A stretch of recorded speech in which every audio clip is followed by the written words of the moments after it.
Oh my God, you guys, before I moved to Ghana, I was unable to sleep for months. I was so scared. If you want to know some of the fears that I had ahead of moving to Ghana, stick around.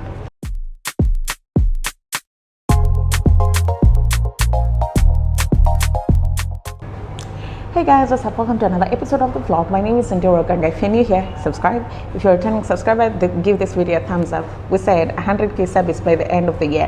Anything is possible. You can make this happen. I believe in you. So I decided that I was going to move to Ghana in March after I contracted COVID-19, and then since March building up to July, it was now the process of working and putting together a plan to be able to actualize this process. But it wasn't easy. I had fears, like real fears. One, it was the first time I was going to be alone and away from home. And just by the mere fact that you're going to be alone in a foreign country, like my dad is not there, my mom is not there, my sister is not there, that thought alone would terrify me, because what if something happens to me? I have no social support system. And sometimes I'd like, it would make me so scared, because for the last 26 years, I've known nothing besides my family. I've never been so far away from them. In primary, I was with my dad. In secondary school, I was with my mom. In uni, I went to study away from home, but it was close to my mom, so I could go home. You know, when push came to shove, I could go home. But now I will be 6 hours away, about $600 for a return ticket to go home. And it would scare the living hell out of me. The other thing that really would scare me is health. If you know me, you know, like for the last, I think 3 years, I've struggled with health. I've always been in and out of the hospital, infections all the time. My body wasn't at such a great place, and it would scare me. That's the truth. That what if you fall ill in a foreign country? What's gonna happen to you? And then guess what? When I was coming to Ghana, I was so sick, but it was period sickness. But I'd never been that sick. So I landed, I spent my 3-hour layover at the hospital in Kigali. Then I landed and I began throwing up. And I was so weak. I was like, what's this? Now I have to go to a hospital. But I realized, come on, I can call Ethan, my legal guardian, and I can go to the hospital. So I said, just chill. If tomorrow you're not feeling well, you're gonna call him and you'll go to the hospital. Luckily, the next day I woke up feeling better. So it's that I realized, if you're sick, you'll just go to the hospital, right? And even for the social support, like Ether has really stepped up. Like he'll call me, he'll text me, anything that I need, he's there to ensure that I have it. I mean, I also have like other friends. Vanessa has grown to become like, oh my God, she's amazing. She's such a great support system, both in the professional space and outside of that. And then of course, Benjamin, he's been amazing. And I mean, I just feel safe around these people, and I'm getting to meet Kenyans day by day, and it's so interesting. So I think those two fears were allayed. My third fear was going broke in a foreign country. Hey, you guys. So how I funded my coming to Ghana was through my savings. And I sat down with a financial advisor and they said, this is how much money you have, this is how long it's gonna last you, and after this period you need to start making money. But do you know, sometimes you just sit and you say, what if I exhaust all that money and I'm not making money? What if I go broke in a foreign country? What if I can't afford the food? What if I can't afford a ticket back home? What if I spent all my savings and then the business doesn't pick up, and then I'll be broke, and then I'll be the idiot that made a bad decision? Why then don't I just stay? Like, I know this place, I know this market, I know how it works. And it would scare me, because if you know me, I don't play with money. I know how hard it is to make money. I know how easy it is to lose money. So that gave me real anxiety, that I could be broke in a foreign country. I'm not one to keep asking people for money or for help. So imagine being broke, going homeless, not having food in a foreign country, and you're just unable to ask for help. And I'm just grateful to like my financial advisors, like Coach Susan, who were able to, you know, work around numbers, have very practical budgets, and set very realistic but very aggressive deadlines for the business, so that such things do not happen to me, but I have heard of such stories where people just sell everything, pack their bags, move to a foreign country, and then things don't work out. And I was scared. That's the truth. I really was. I cannot sit here and lie to you that, oh, I had it all figured out. No. It's a very, very, very scary process.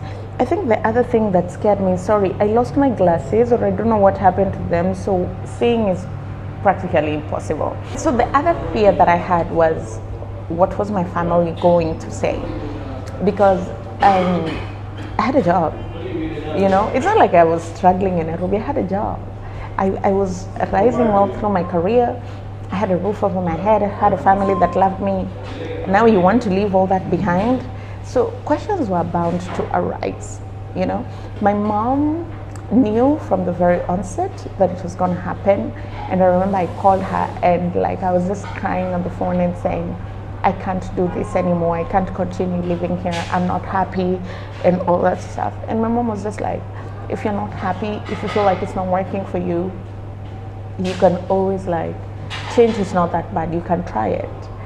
But I was uncertain about how my dad was going to react. And I was so scared of telling him. Like, my dad is tough, you guys. My dad is not a joke. And I didn't tell him until on the 3rd of July, and I was flying out on the 4th. So about 5 p.m. in the evening, I'm like, hey, now you have to tell him, because how will you leave tomorrow without telling him? So I say, hey, Daddy, I'm going to Ghana tomorrow. He says, to do what? I said, to just start a new life. He said, use that money here. Why do you want to waste all that money? Why do? And then, boom. All the insecurities that I had in my head just, and I just went to my room and I started crying. Because already I was scared, and for my dad to say all the things that I was scared might happen to me, I was just like, well, he's my dad, he knows. And I don't even blame him, because, okay, what I would have wanted to hear is, hey, I'm proud of you, I stand by you, blah, blah, blah, blah.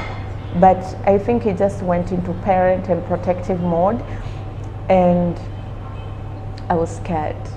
I remember I just sat in bed crying, asking my younger sister, is this a mistake? And my mom called me, and I think she heard I was crying, so she said, she hung up. Then she called again and she asked, like, do you want me to pray for you? And I was just like, yeah. And she just prayed, and I was crying. And I was just like, I'm gonna be okay, you know, I'm going to be okay. My dad makes a sensible point, like, he's a parent, and as parents, you'll always be like, you'll always fear for your children, you know, your job is to worry about your children. And I think also my dad just expressing hesitation made the point sink in more of how big of a deal moving to a foreign country is, you know. So I don't take it lightly. It's a blessing, and it's also like a huge, huge, huge responsibility that I have.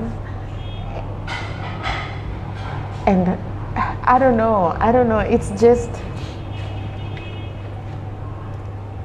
that the whole process is not all joy and as happy as sometimes people always make it want to look like.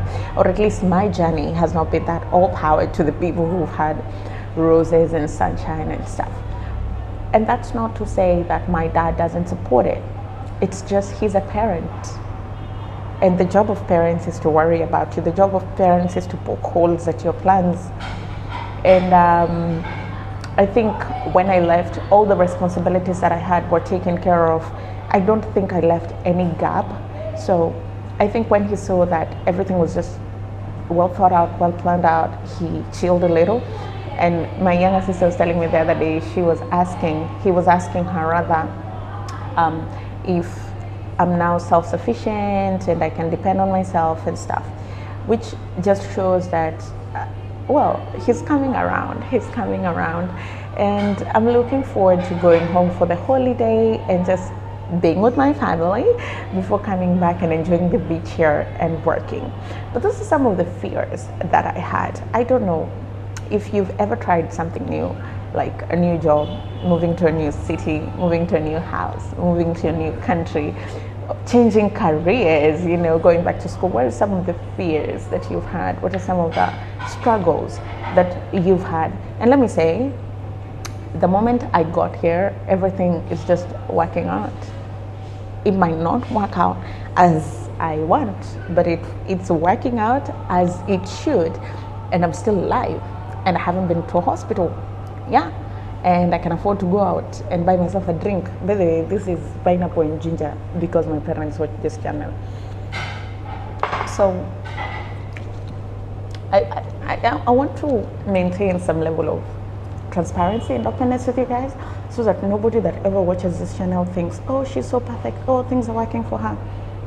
There's struggles here and there are, and I'm sharing them so that you know that it's part of the process. If that's the phase that you're at, I want you to know that it's part of the process, and you have to go through it, and you have to pay your dues, and it helps sometimes. I think because I was worried about the whole process, I was able to work with a financial coach. We ironed a lot of things out.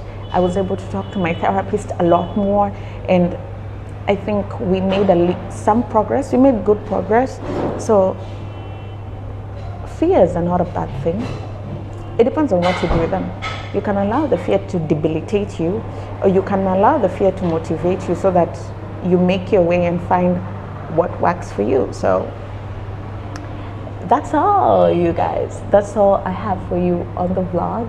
I'll see you again another time, right?